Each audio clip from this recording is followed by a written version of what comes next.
Jual kelas RM99 tapi ajar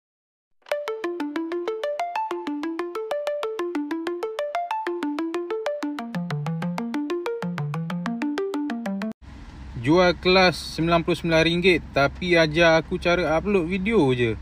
Kau dah bayar RM99 masuk kelas dia. Dia kata nak ajar kau. Dia akan bongkar rahsia macam mana nak bagi video FYP apa semua yang belum ada dekat kelas lain. Lepas tu kau tahu apa rahsia dia? Rahsia dia bagi tahu kau upload konten secara konsisten. Lepas tu guna hashtag yang betul. Bro, itu daripada zaman dulu aku dah tahu. Aku ingat ada lah dia nak ajar AI trick ke, apa nak hack algorithm ke.